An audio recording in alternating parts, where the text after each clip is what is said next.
Casey's is a premier garden center and gift shop located in Lawrenceburg, Indiana. Casey's offers a wide selection of plants, landscaping materials, home and garden decor, and gifts for every occasion. Casey's is committed to providing exceptional service, a unique shopping experience, and value to every customer. Stop in and see what makes Casey's so unique. Located at 21481 State Line Road, Lawrenceburg, Indiana, or call 812-537-3800. Let Casey's help you add beauty to your home.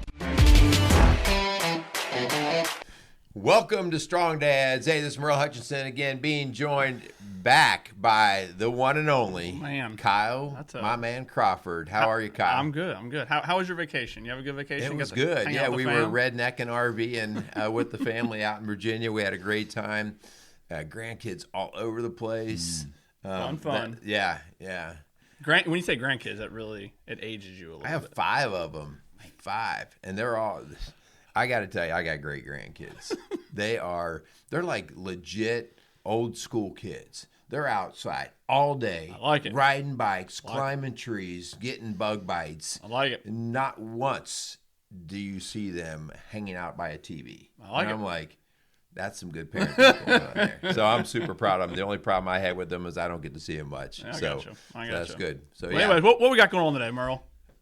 If you're watching, you see there's another man in the house. All right. And so today we want to welcome Chris Witzgall to Strong Dads. Chris, welcome to Strong Dads. I really appreciate being here, guys. Yeah, that's cool. Yeah. Thanks for coming. So just a little background story. And Chris, I'll let you get into more of the detail of your story. But Chris and I started to see each other through LinkedIn, through similar connections.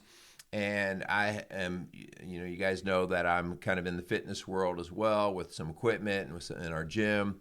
And I noticed that he opened up a new gym, D1 training. D1 training, right. Over in the Mason area. Loveland. Loveland, yep. Okay. And I just said congratulations or something like that. But then I started noticing that Chris you would drop scripture or some faith stuff. And I'm like, I want to get to know that guy, right. Because we try to mix a lot of that as well into our work. And so it took a long time because then COVID came and all this stuff. Yeah. But finally, I went out to his gym and met him, and we just hung out for lunch one day. Come to find out, he only lives a few miles from me. And so we actually have a lot in common in terms of our community that we're in. And so I was super intrigued by just your story and the work that you do. And so I said, hey, let's get you on Strong Dads. Awesome. And so welcome to Strong Dads. Yeah, it's great. Cool. Yeah, I've seen a lot of people that I've known be on here, so I'm definitely honored to be here too. Yeah. Good. A lot of people I admire. So, and talking about grandparenting, I'm a grandparent too. Right. How many do you have? One, but I got another one on the way. Okay. Same parents. Okay. They're going to be like, I don't know, 13 months apart, I think, or something like that. Yeah. So it's going to be a really good time. That's awesome. Good. Yeah. I heard somebody say that if they had the choice, they would have not been a parent to their kids and go right to grandparenting. So I'm not sure how you do that. But in terms of the joys, it's less work, more joy. The best part, like, I didn't change one diaper. Yes. Awesome. When the kid was crying, I just went outside and did my thing. But yet I got to, run around in the surf with them and do all that kind of stuff. Right. So, there's something to be said with being a grandparent. For sure. So, Kyle, let's start with some thank yous to our sponsors, and then Chris, let's get into your story. All right, sounds good. Yep. So Strong Dads, we'd like to thank the Crimers Beer House and Casey Outdoor Solutions for coming alongside of us. Really do appreciate them. Check them out. Let them know we sent you down there. Really do appreciate both them. Lets us allow us to do the shows like this. And hey, LinkedIn, if you'd like to be a sponsor of Strong Dads, because it brought us to the show. So LinkedIn, you reach out. We would love for you to be a sponsor of our shows. So there you go. So, Chris, give us some background story. So where are you from? What's your business? What's your background? Just give us some background just so people can kind of put things together. Sounds good. So I've really born and raised in the area. Grew up kind of in the Coleraine Township area. Okay. Went to Catholic grade school over at St. Anne's. Went to high school at St. Xavier, St. X. Bombers. Go Bombers. Bombers. Yep. Went to college at Miami, got a degree in accounting. Okay. Of all things. Great background for me coming out. I worked a couple of years in a public accounting firm. Well, back up. I met my wife, Denise, in high school. We were both working at the Ponderosa on Galbraith Road. Oh, yeah, absolutely. So that goes way back. So we've been married for 38 years. Got two great young adults now. My son's 30. He's married. He's the one who's got the one grandchild, another one on the way. And then my daughter, Ashley, she is a teacher at Harrison Elementary. Okay. For second grade. So that's kind of where we're at today. But yeah, went to school at Miami, got my degree, came out, worked a couple years in public accounting, found out really quickly that was not what I wanted to do for my career. Again, not to put anything down with accountants because they're extremely valuable, necessary people, but you have this thing called a personality. I've heard that. Yeah. What you can do it, right? You can be an accountant and have personality, but for me, it wasn't everything. Any of you accountants listening out there, go ahead and put a comment and let Merle know what you really think of him. Yeah, but I have a cousin who's got a crazy fun personality, and he's an accountant. And he makes so much money out of accounting that he can't quite leave it. Yeah. But it drives him crazy. He's like, man, I just hate it. But I'm like, because he can't stand just sitting there interacting just with the numbers. Right. And it's a very repetitive, cyclical routine, right? It's the same process every month you go through. So it was not creative enough for what I was looking for. Yeah. Fortunately, I took a lot of technology courses throughout high school and college. So they really liked that aspect of it when I was at the accounting firm. They used me more for technology than they did for accounting, which was kind of nice. Yeah. And then I got introduced to one of our clients. It was a local Pepsi franchise. Okay. Once they found out all my technical abilities and stuff, they offered me a job to come on board and help kind of build out their technology. So I spent 30 years with that Pepsi franchise after my first couple of years with the accounting firm. So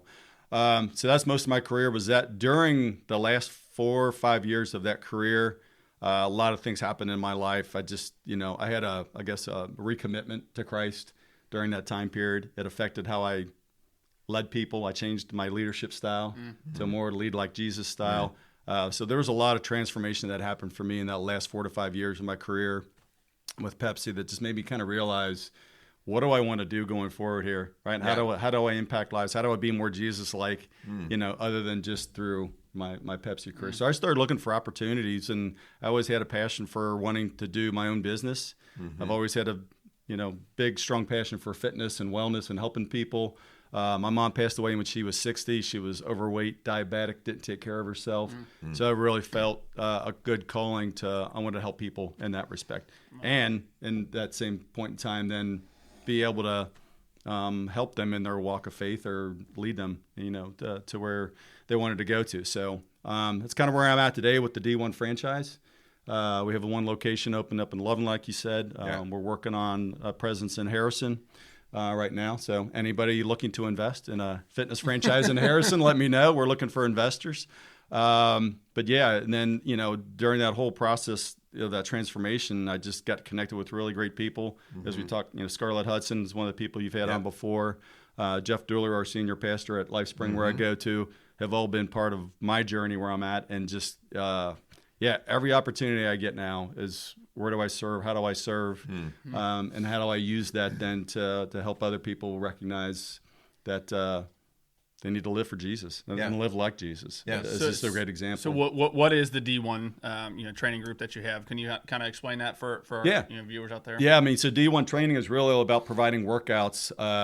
We use tried and true modalities and equipment like D1 athletes would use. So if you're going to be a Division I athlete, or you wanted to be a Division I athlete, if you take our workouts, we'll get you ready. Okay. If you don't want to be a Division I athlete, we'll still get you in the best physical shape of your life because of the routine we'll take you through, right? Okay. And we modify the workouts for everybody. So we've got, females from all range of ages and size. We do youth and adult, which is really cool too. Okay.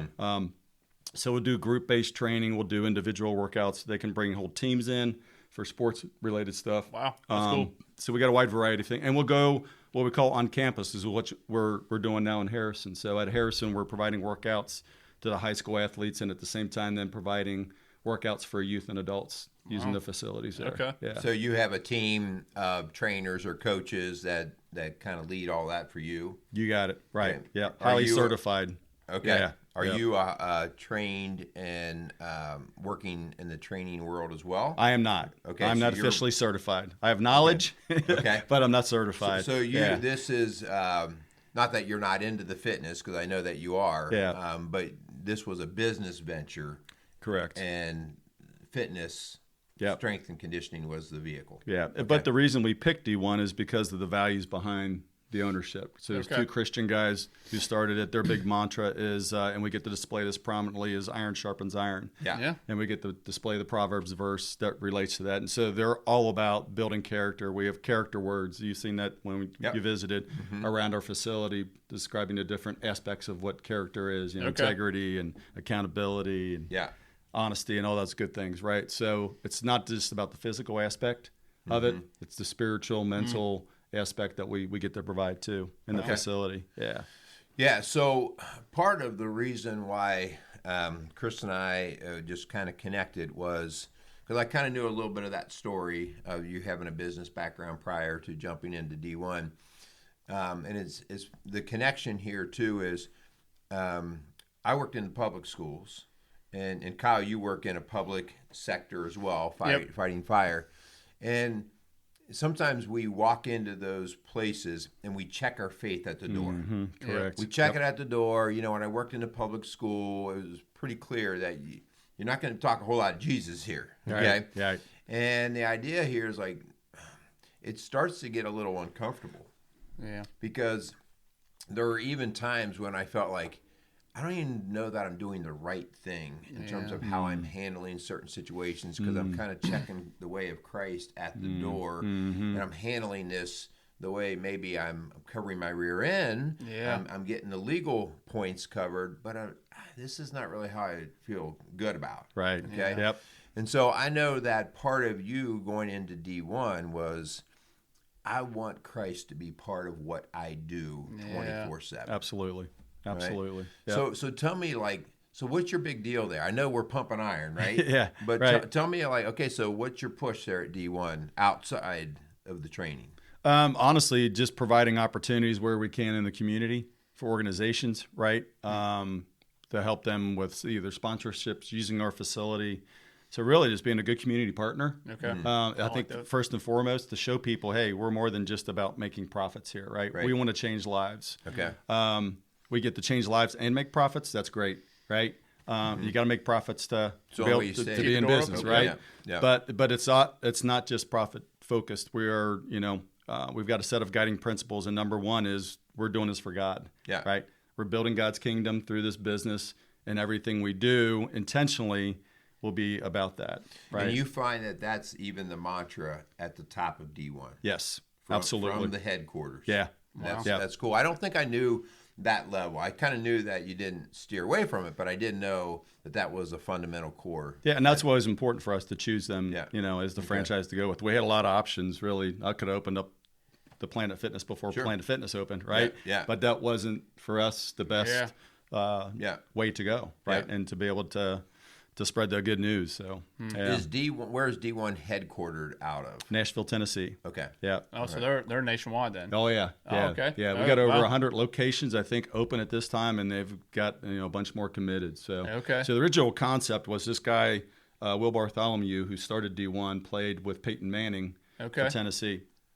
When they graduated, Peyton made his big career. Yeah. Will went and got drafted by the Broncos, but got injured his rookie season. I think it was even preseason. It's career ending. So he went back and just said, hey, I'm going to start training youth the way I was trained, and then built D1 off of that. So, and then he originally partnered with professional athletes that he knew around. So Tim Tebow's got a location down in Florida. Jason Witten, Chipper Jones. Gosh, there's probably 25 to 30 athletes that he originally started with. Yeah. So, and then he decided, hey, I want to grow this further. And then he decided, hey, I'm going to make this actually a franchise opportunity. Awesome. That's really cool. Yeah. So I know that part of your passion now is, so how do we make disciples? Exactly. Disciple making. Yep. So tell us what that branch of your work is now. Yeah, and this really came to light, I mean, honestly, probably in the last, I don't know, maybe 6 to 9 months, being truly intentional about disciple making. Why it's important. I mean, I've got a great resource here, and it comes from an organization called renew.org. I highly recommend checking that out. Renew.org. Okay. They got a great resource out there for disciple making, and that is their focus. The biggest opportunity for me came about being involved more in leadership at LifeSpring. So I became an elder about a year ago. Okay. So cool. Really blessed to be part of that group. But as a group, we keep talking about how, our focus is joining God and restoring a broken world. Well, how do you do that? Right? You make disciples. I mean, if you truly want to change the world, and this book is great about just the multiplication factor of disciple making, right? If you truly want to make an impact in your community, in your family, first and foremost, family, community, and then, geographically expanding, disciple making is the way that God designed us. Yep. The true message why Jesus was here, right? Why he modeled for us what it was like to be a disciple maker, and the Great Commission before he left, right? Before he left, right? That's where the Great Commission, right? That's the order. Go and make disciples. It wasn't, hey, if you feel like it, if you really love me, right? Yeah. He's like, no, go. Do it, right? I think, not to get into any kind of different church background or anything like that, but I don't know about you. I grew up Catholic. You grew up Catholic. And honestly, I'm just going to speak to my ignorance. I never knew the word evangelism. That was something that the Holy Roller churches did somewhere else. Sure. And I didn't know. I mean, I'd heard of the Great Commission, but it was not a practice. Yeah, it wasn't something I was like, if you're calling yourself a follower, right? Yeah. This is what you have to do. Yeah, right. And so that really started to hit home with me when I started to meet people who I just thought were evangelists, and we're like, no, I don't care whether I'm in church or I'm at work. This is how I'm going to talk. This is how I'm going to be. And honestly, to this day, I'm still kind of when somebody's over the top with their faith, I'm like, because I'm still trying to work to get comfortable with it. Oh, yeah. And that's the tough thing that I'm experiencing, and things I'm reading about is to be a really great disciple, you have to be different. Yeah. You've got to stand out, right? Otherwise, if you don't stand out, people aren't going to recognize and come up and ask, Kyle, why do you live the life the way you do? These circumstances that come your way and you handle it this way, how do you do it, right? Yeah. So if we're not different about how we're living, if we're not countercultural today, people won't recognize and want to know, right? And give us the opportunity to help them and take them through a disciple making process. Well, I want to get into that. So this idea of disciple making and then going out and also discipling other people. What does that look like for you? So just for example, it's like when I was in high school, I was a part of a high school ministry called Young Life, and Young Life is really big on leaders discipling high school students. And this is something that was counterculture to me because I always thought discipling was you do a daily Bible study, right?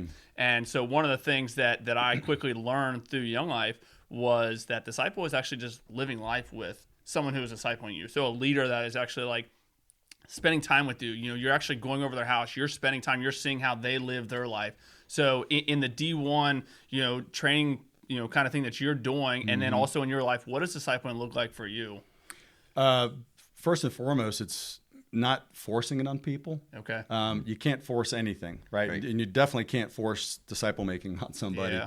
Somebody, it's kind of an awareness of where people are at in their life and what they're wanting, and really just kind of they'll initiate some type of conversation with you, right? Some question or something. Like I just said, hey, Chris, you're doing a great job with doing this. How do you do that? Yeah. Right? That's to me is they want to know more about the way I'm living my life, and then give them opportunity to, hey, if you want this too, this is what you got to do, right? Yeah. So the book does a really good job of a description or a definition of a disciple. I'll read this real quick. A disciple of Jesus is someone who's following Jesus, being changed by Jesus, and committed to the mission of Jesus. So somebody who wants to follow Jesus, they have to know what that means, right? Yeah. To be changed by Jesus, what does that mean? And to do the same, right? How do you help others do the same thing? So it's really, it's not about trying to hit the masses. It's being very intentional on a small group of people, just like Jesus did, right? He didn't try to change thousands of people at one time, right? He took a small group of guys, connected with them, got in relationship with them, which is huge. Yeah. You got to form relationships with people. You just can't go out on the street and be yelling at people, right? It's not going to work. It's just not the way that Jesus modeled it for us. Right? I think it's so important to understand, as you talked about, like, and this, I don't care what sort of training you're doing, you have to take people where they are, and so often we get them where. We take them and make assumptions that they ought to be somewhere else. Why aren't you at this place? Whether you're raising kids, whether you're training somebody in the gym, at the end of the day, if a guy comes in and he tells you he wants to bench press 300 and he can only bench press 100, you can't yell and scream at him, right? Like you got to close the gap. That's you got to close the gap. And I think so often in the Christian world, we fail to look at somebody's walk of where they're at right now. You know, listen, at the end of the day, if a guy comes into church and you chastise him for drinking, cussing, smoking, whatever he does, you shouldn't do that type of behavior. You just lost the opportunity to train him, to disciple him. And you know, I think the coolest thing that we look at with the disciples is really how goofy and broken they were. Exactly. Right? Like they were all just a bunch of schmucks. Oh, a band of like idiots. Me. Right? Yeah, kind of like me, you know. And that idea is just recognizing, take them where they're at. Take them where they're at. They've got to see. We know in our coaching of especially marriages and stuff like that, you know, when you first get into doing the type of work we do, you want everybody to be right. You know, like, man, come on, like, get that marriage right. And you want it. And now I'm like, dude, I want you to want it. If somebody comes into D1 and they don't want to train, it's a nightmare for everyone. So you have to give them the reason for why they're going to want it. Okay, so do you want to really play D1 level sport? Do you want to really excel? Do you really want to improve? I'm okay if you don't. Right? Because it's up to you. But if you do, then show me. And you have to let them know, hey, this is what it's going to take. And here's almost like we do this. We've got a really cool concept that we're doing now within LifeSpring called D groups. So we're intentionally going out and trying to find guys or women that we can form a group with. Right. But part of that is we have a formal agreement that we go through and say, hey, this is what's going to take commitment wise. We're going to meet weekly. We're going to read scripture. We're going to do life together. We're going to go serve together, you know, and this is the length of time we intend to be together. Are we all on the page? So same way, if somebody walks into D1, I want to lose 50 pounds. We're going to say, well, you need to come here 3 days a week. Right? You need to change what you're eating, and we can help you with that. Here's all the things. See, you just lost me right there. Change my eating. I don't know. Come on, Chris. Like, can I still drink coffee? One. Okay, one. Okay. And you see, like, my nature is to want to, like, can we morph that just a little bit to fit me? And, do I really have to do all these things that Jesus did? Can I just do some of them? Right? And be okay? Man, that's good stuff. So, all right, so how do you go about doing it? So help me out a little bit. Like, do you have a system or a plan of how you do it at work or how you do it in your life? So I really like, again, what we're doing at LifeSpring, and Jeff modeled this, again, after kind of the renew.org stuff. I want to just pull up real quick kind of our description. So we call it D group. It's a disciple-making group. It's usually small, just like Jesus did, right? 3 to 5 people. Okay. It's short-term, about 6 to 12 months. Again, it can flex depending on how long you want it to go. Focus is following Jesus and being changed. Exactly, the description about discipleship, right? It's anyone interested in learning more and trusting about and following Jesus. It includes seekers, followers, and all stages. So we don't want we like to have a mixture. It's actually great. The group I'm in right now, the group of guys, we're all in different stages, right? Which is really, really cool. I learn from their experiences. They learn from my experiences. And actually, our last meeting, we were at this guy's place, and he's got a little pond, and we sit on the dock, kind of overlooking the pond. We're actually reading the scripture from Matthew about the Great Commission, and he had a question about, in there he also says baptizing, right? Part of the commission is baptizing people. Right. Yep. And he's like, wait a second. He's like, anybody, like a disciple can baptize anybody? We're like, yeah. It doesn't have to be a priest. It doesn't have to be a pastor, right? It's like Jesus commanded us. We can go and baptize. He's like, wow. He's like, and then he, said, hey, I was baptized as a baby. I haven't really been, baptized as an adult. And we kind of explained to him kind of what it required, right? What it needed. And right there and then, Pastor Jeff went swimming, got in the water with him and dunked him on the spot. And cool. We're like, that's what it's about, right? Being intentional, knowing what you're wanting, from Jesus and what you've got to do go after. And so the whole D group concept is really just, it's, having that relation first with people. So, because we talked about some pretty heavy stuff as a group, right? We're doing life together. Yeah. And then how do we get better? How do we follow Jesus more closely? Then how do we find the opportunity to find others that we can do this with? As I mentioned earlier, first and foremost, it should be our families that we're working on, right? And going after. And I'm still doing that. I mean, it's a work in progress, right? But again, I'm not forcing it on anybody. I can't force it on my family. Just the same I couldn't force it on, They're the first to reject you, especially when they get to those teenage years. Yeah.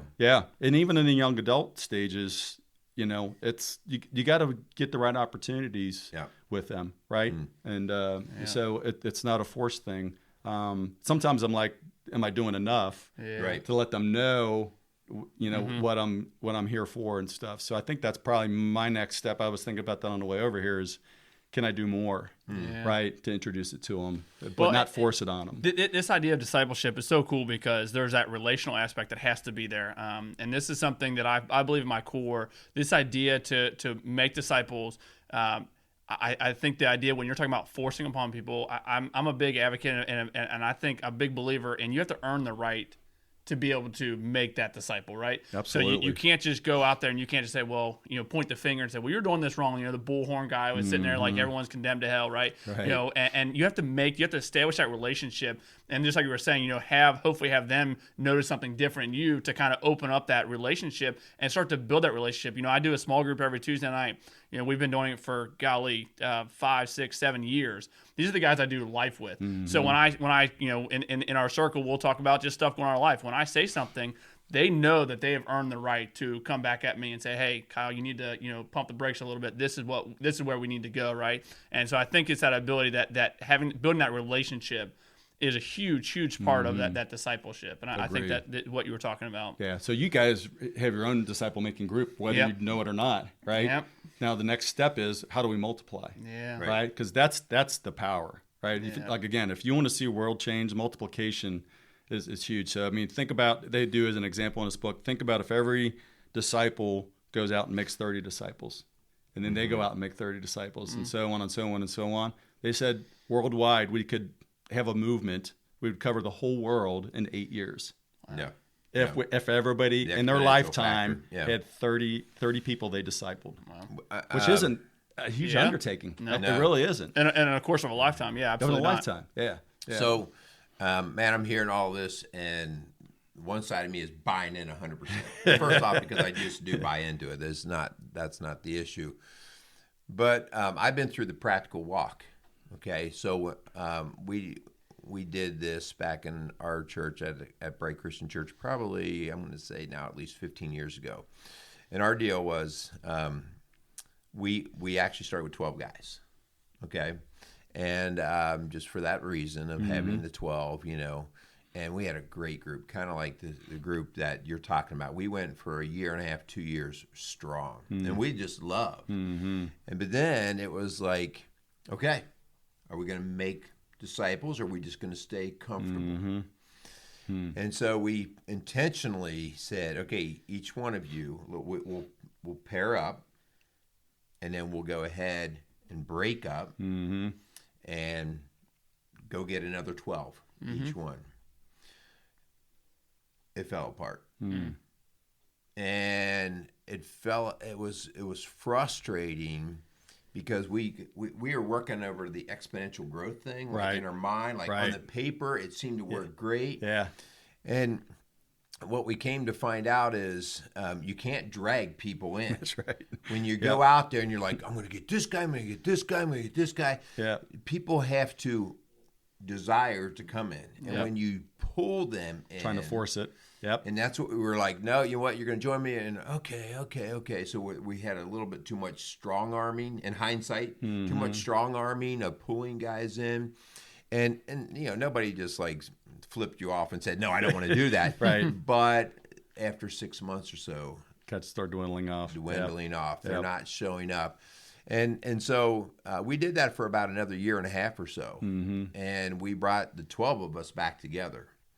And we were all kind of like the disciples coming about from the desert, like, well, how did that work? Yeah. You know, and we got frustrated. Thrown out at us, and and we got frustrated because we were only dealing with men. Yep. It wasn't open to the women or anything like that. The women seem to do it so much better. The women get in community and they just go, and they'll do these groups and break out and spread and stuff. The men, you gotta, it's like, oh. And so part of my question here is, how do you gain credibility? How do you gain attractability? If you're not attractable at some level, you just saying great stuff is not enough. I think you're a good-looking dude, Chris. Well, yeah, I mean, that helps, right? So what you're saying is I was too ugly. Yeah, you're too ugly. I was too ugly. Yeah, go ahead, beat around the bush a little bit, Kyle. Just saying. He was too perfect, maybe. Yeah. Yeah. So, like, on the paper, man, I get it completely, and I want it, but in practical walking out experience, it didn't. We didn't do it well. Yeah. Okay. I think based just on so far what I've experienced, right? And this isn't the end all catch all, but the resources and stuff, reading and Jeff pouring into us. It's really about being vulnerable, transparent, not being selfish, being an example. You got to live, and you got to live with the intent of, I want to help people, not because I want to get recognized, right? It's not about me. Yeah. There's a whole movement out there called I Am Second. Oh yeah. Which is really cool. They got some great videos and stuff out there. But I learned a lot about in this life. It's not about me, right? Yeah. And so I think being true about yourself, being, just like I said, transparent, vulnerable. I think people really need that today. And a lot of guys need that today. I think there's too many guys out there that just put up the wall, put up the, protection, and I don't want anybody in. I don't want anybody to know about me. Yeah. And so I think that's the toughest part for guys versus women is pride and ego. Yeah. Right. And busting that down it's hard. And I think that's where we get frustrated. Right. Yeah. And we don't, those people are like, oh, and then we would see this at D1. Oh, that person's going to be great for D1. They're just going to love it here. And, they come for 2 weeks and they fall off, right? Yeah. It's like, man, they wanted it so bad. They told us how bad they wanted it. Right. They wanted to change and do all these hard things and just didn't stick with it, right? So it's going to happen, right? Yeah. We have to know as disciple makers, we are not going to have 100% success. Right. We may get 10% success. We may get 5%. Yeah. But every one that we get, right, and is a good one, just like Jesus did, right? Yeah. He got really good disciples. Some not so good. He had one that betrayed him, but 1 out of 12. So, but yeah, we have to know going into it the expectations. And I think that's where we get frustrated and people stop. Yeah. Well, you're speaking to a little bit of the old 80-20 rule. Mm-hmm. So, like, if you did cover the entire globe in 8 years, a success story or an expectation would be if we could get 20% to actually jump in there. Yeah. Yeah. Okay. Like, I mean, that's just because people have that wonderful blessing and curse of free will. Mm-hmm. They have to be able to come at their own rate. And I think the work that we did, I kind of described it as a total failure. No, it wasn't at all. But we had guys I still meet with and stuff. But we had the idea that it would just boom, and it fizzed. But there was still some action going on there. So expectation of understanding that, I think, is important. Yeah. So you don't get frustrated. Right.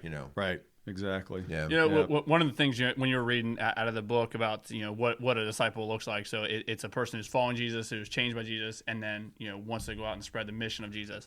And this is something that's I think I know my group of guys that I do life with, and I think guys in general, that the change because of who Jesus is, going out and following Jesus, maybe not the easy part, but I feel like the mission of Jesus, that's the part that I think a lot of guys miss. And I feel like a lot of guys are not willing to really sacrifice that, because I know for me in the fire world, we talk all the time about this, that a lot of times the fireman wants to be more important than the mission. And the mission is to go out and save lives, right? And the firemen don't want to get uncomfortable. They don't want to be put in a position where it's really freaking hot in here, right? Right. And I think the same can be said about our walk with Jesus. That like I'm a believer in Christ. I'll in my personal life I'm going to do what Jesus asked me to do. But except that one thing. There's that mission of going out and then spreading that good news to other people and doing, making disciples.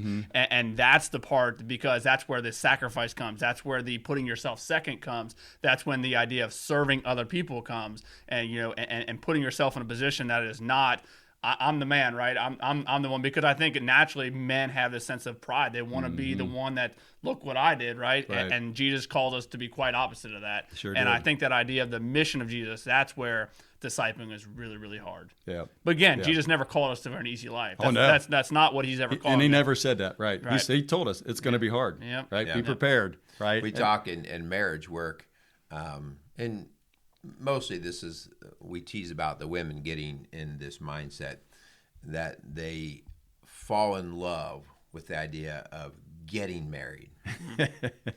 But there's a big difference between being married and getting married, right? Getting married is the party, the fun. Look what the life change and all this. But being married is the lifestyle. That's right. And that's like, it's one thing to get baptized, right? Like that, man, it's a big step. Yeah, and it's huge. You've got to do that, right? And just like you've got to get married. But then being, man, now you got to do the practices. That's right. You got to do the practices, and oh man, do I have to do that? Yeah, you pretty much do. And honestly, that's where I love being part of LifeSpring, and I hope people out there can find a church like LifeSpring, where we support this, we're promoting it, we give people the tools, right? Because some people's like, I don't know what to do, right? So okay, here's a process. Don't have to follow to a T, right? But if you want to do this is kind of the steps that you can take to do it. I think a lot of churches today are losing sight of the vision, right? They get too involved in all the activities, right? But don't understand what's the activities for.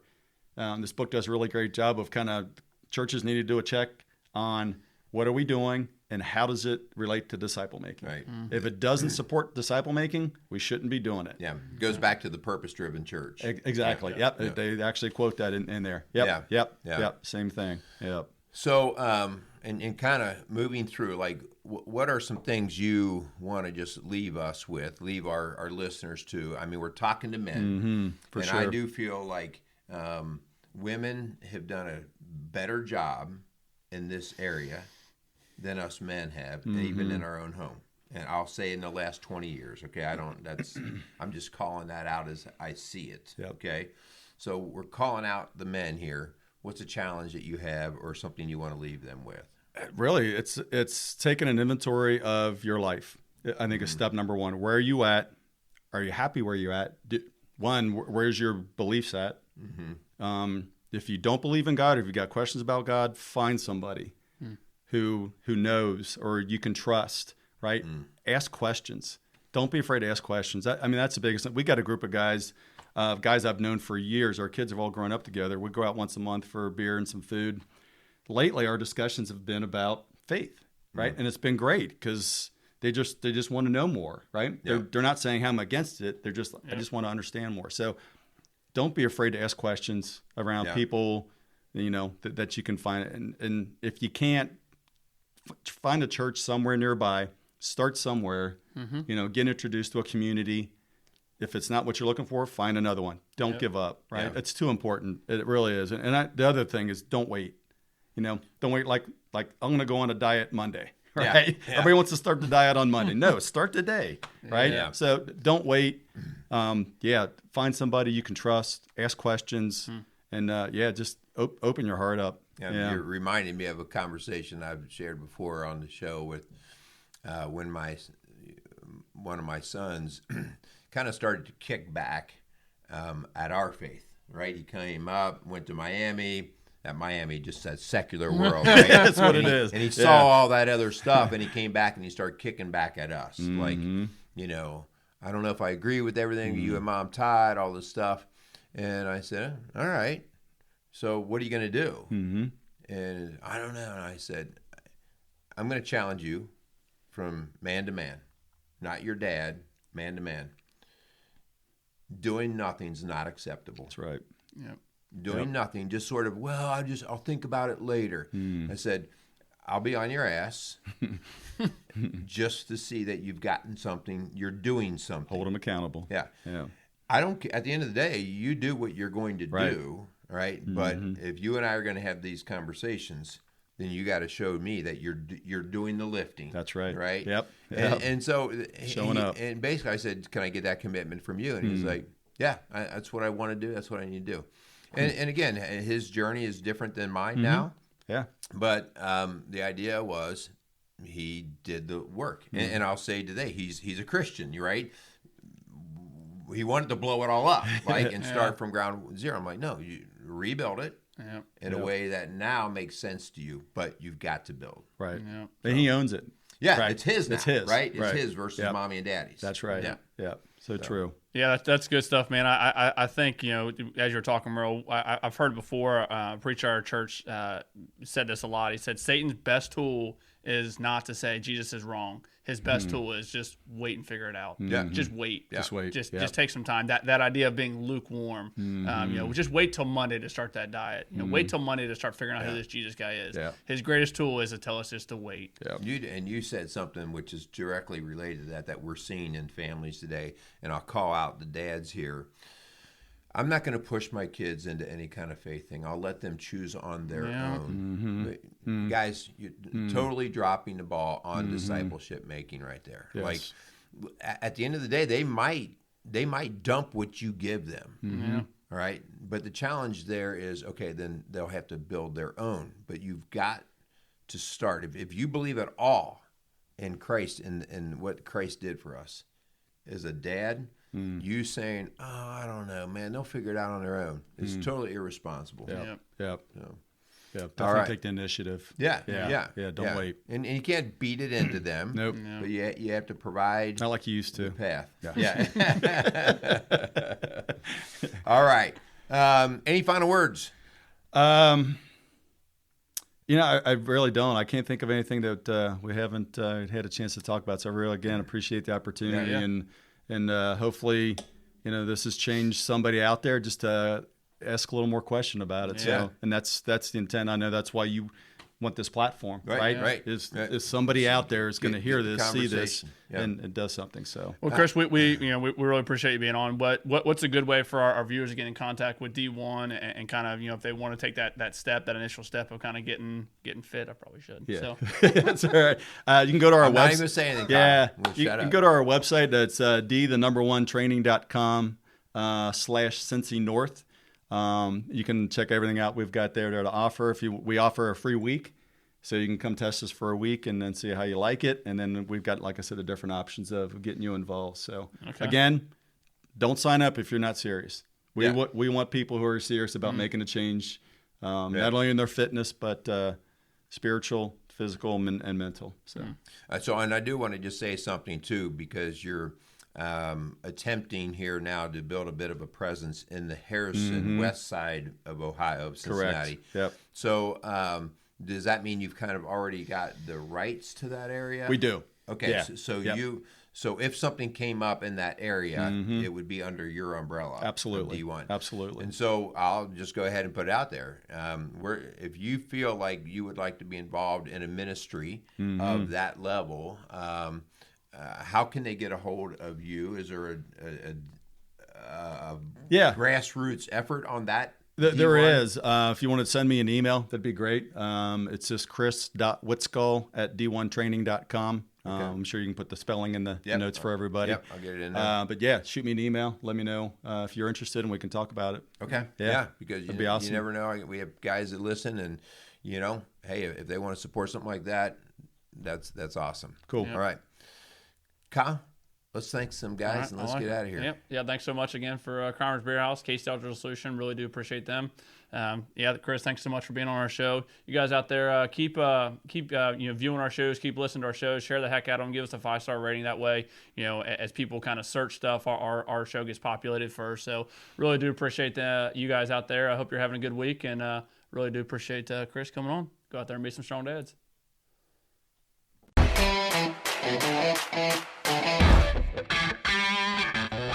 Hey, this is Kyle Crawford from Strong Dads. Strong Dads podcast would love to thank the Crimers Beer House for coming alongside of us. The Crimers Beer House was started in 1982 by the Crimer family, and since that time, they have definitely become a Cincinnati favorite. So if you're looking for an incredible meal in an incredible setting, definitely go down to Route 128 and check out the Crimers Beer House.